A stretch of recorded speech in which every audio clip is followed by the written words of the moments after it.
సంవత్సరాల తరబడి ఎన్ని మందులు వాడినా మీ మోకాల నొప్పులు తగ్గట్లేదా? ప్రాణ పెయిన్ క్లినిక్ లో అత్యాధునిక చికిత్స. తెలంగాణ ప్రజలకు గుడ్ న్యూస్.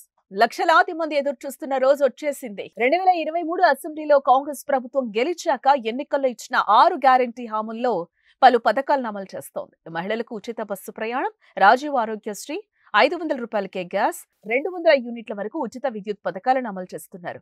కానీ ప్రజలు మాత్రం ఎక్కువగా ఒకే ఒక్క పథకం కోసం ఎదురు చూస్తున్నారు. అది చేయూత పథకం. తెలంగాణలో కాంగ్రెస్ ప్రభుత్వం అధికారంలోకి వచ్చి నెలలు గడుస్తున్నా చేయూత పథకం అమలు కాలేదు. కాంగ్రెస్ పెంచిస్తామన్న పెన్షన్ తో పాటు కొత్త పెన్షన్ల కోసం ఎదురు చూస్తున్నారు. ఈ క్రమంలో వారికి శుభవార్త అందించింది ప్రభుత్వం.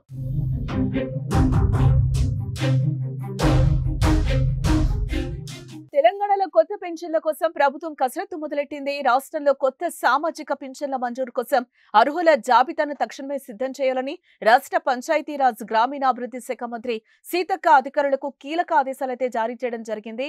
గత ప్రభుత్వ హయాంలో పెండింగ్ లో ఉన్న పెన్షన్లతో పాటు కాంగ్రెస్ అధికారంలోకి వచ్చిన తర్వాత ప్రజాపాలన కార్యక్రమంలో వచ్చిన దరఖాస్తుల ఆధారంగా నివేదిక సమర్పించాలని సూచించారు. ఎన్నికల సమయంలో హామీ ఇచ్చినట్లుగానే చేయూత పథకం కింద పింఛన్లను పెంచబోతున్నట్లుగా మంత్రి వెల్లడించారు.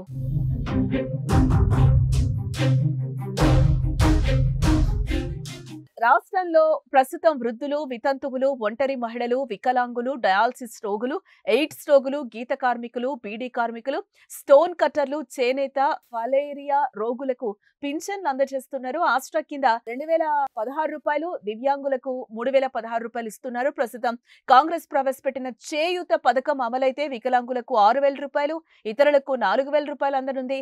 సీతక్క ఆదేశాలతో లబ్ధిదారుల్లో ఆనందం వ్యక్తమవుతోంది.